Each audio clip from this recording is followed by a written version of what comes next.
Coding મંત્રમાં આપનું સ્વાગત છે. તો કોડિંગ મંત્રમાં આપણે જોશું આપણે કેવી રીતના પ્રોડક્ટની ફોટોગ્રાફી આપણે કરીએ. તો મોડલ સાથે કેવી રીતે કરવું. તો જ્વેલરી ટ્રાયલની અંદર પહેલાં આપણી જ્વેલરીનો ફોટો આપણે અપલોડ કરી દીધો છે. પછી આપણે લોગો પણ તમારા બ્રાન્ડનો ડાયરેક્ટ ઓપન કરી શકો, એટલે લોગો સાથે પરફેક્ટ ઇમેજ બની શકે. લોગો પણ આપણે સિલેક્ટ કરી લઈએ.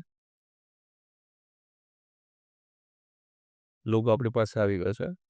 બરાબર, તમારી જે પણ બ્રાન્ડ હોય ને તમે લોગો પણ અપલોડ કરી શકો. અહીંયા તમારા કસ્ટમરનો મોડલનો ફોટો પણ અપલોડ કરી શકો. પણ આપણે ડાયરેક્ટ અત્યારે એઆઈ મોડલ્સ યુઝ કરશું. એટલે આપણે કોઈ પણ આમાં જે બધા ઓપ્શન આપેલા છે એમાંથી કોઈ પણ આપણે ટ્રાય કરશું. એક ક્લોઝઅપ ફોટો આપણે ટ્રાય કરીએ. હવે અહીંયા જોશો તો લોગો પ્લેસમેન્ટ ને એ બધા પણ ઓપ્શન છે. અને અહીંયા આપણે હેડિંગ લખીએ છીએ પહેલાં કે શું હેડિંગ લખવું છે.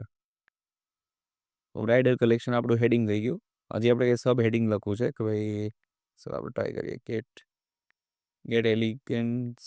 ઓકે, એટલે આ બહુ જ ઇઝી છે. તમારી રીતના જે પણ માર્કેટિંગ માટે તમારે પ્રોડક્ટને માટે તમારે પોસ્ટ બનાવવી હોય, સોશિયલ મીડિયા પોસ્ટ બનાવવી હોય, ઇન્સ્ટાગ્રામ માટે બનાવી હોય તો વોટ્સઅપમાં મૂકવો હોય તો બહુ જ ઇઝી રીતે. ઓકે, હવે આપણે કયું ઓપ્શન આપણી પાસે છે, સ્ક્વેર બનાવો છે કે ઊભો ફોટો બનાવો છે. આપણે પ્રો મોડલ સાથે ટ્રાય કરીએ. પ્રો મોડમાં તમને 4K રિઝલ્ટ મળશે. કમ્પ્લીટ આખી નોર્મલ ઇમેજમાંથી પણ તમને 4K રિઝલ્ટ તમને મળી શકશે. ઓકે, આપણી ઇમેજ રેડી થઈ ગઈ છે. આપણે ડાઉનલોડ કરી લઈએ.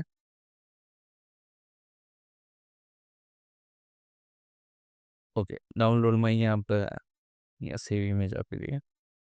આપણા નોર્મલ ફોટોઝમાં પણ આ ઇમેજ આવી ગયા છે. હવે જોશો તો આની ક્લિયરિટી એકચ્યુઅલી જોશો તો 4K રિઝલ્ટમાં જે પ્રોપર ક્લિયરિટી હોય એ રીતે આપણે આખી રિઝલ્ટ મળી હશે. આપનો ખૂબ ખૂબ આભાર. તમે પણ ટ્રાય કરજો.